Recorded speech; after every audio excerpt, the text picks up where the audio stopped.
നമസ്കാരം. മൂകാംബിക ക്ഷേത്രത്തിൽ ദർശനം നടത്തുന്ന സമയത്ത് സാധാരണ ഭക്തജനങ്ങൾ ചോദിക്കാറുണ്ട് ഏത് സമയത്താണ് അധികം തിരക്കില്ലാണ്ട് ദർശനം നടത്താൻ സാധിക്കാന്ന്. മഹാക്ഷേത്രമായതുകൊണ്ട് തന്നെ സ്വാഭാവികമായിട്ട് എല്ലാ സമയങ്ങളിലും തിരക്കുണ്ടായിരിക്കും. പ്രത്യേകിച്ച് അവധി ദിവസങ്ങൾ, വീക്കെൻഡ് ഒക്കെ ആണെങ്കിൽ നല്ല തിരക്കായിരിക്കും. പക്ഷെ ഞാൻ സാധാരണയായിട്ട് ഇവിടെ വരുന്ന സമയത്ത് തൊഴാനായിട്ട് ചൂസ് ചെയ്യുന്ന ഒരു സമയം എന്ന് പറയുന്നത് വൈകുന്നേരം 3 മണിക്ക് നട തുറക്കുന്ന സമയമാണ്. 3 മണി മുതൽ ഒരു 5 മണി വരെ, വൈകുന്നേരം 3 മണി മുതൽ ഒരു 5 മണി വരെ നമുക്ക് കുറച്ചുകൂടി സൗകര്യമായിട്ട് തൊഴാൻ സാധിക്കും. ഉച്ചപൂജ കഴിഞ്ഞ് ഒരു 1:30 ആകുമ്പോൾ നട അടച്ചു കഴിഞ്ഞാൽ ഒരു 1.5-2 മണിക്കൂറിനകത്ത്, അതായത് ഒരു 3:15-3:30 കൂടി നട തുറക്കും. ആ സമയത്ത് അധികം തിരക്ക് ഉണ്ടാവാറില്ല.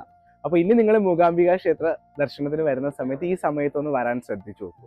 അപ്പോൾ അധികം തിരക്കില്ലാണ്ട് നമുക്ക് വളരെ സൗകര്യമായിട്ട് തൊഴാനായിട്ട് സാധിക്കും. വളരെ കുറച്ച് ക്യൂ മാത്രമാണ് സാധാരണ ആ സമയത്ത് കണ്ടുവരാറുള്ളത്.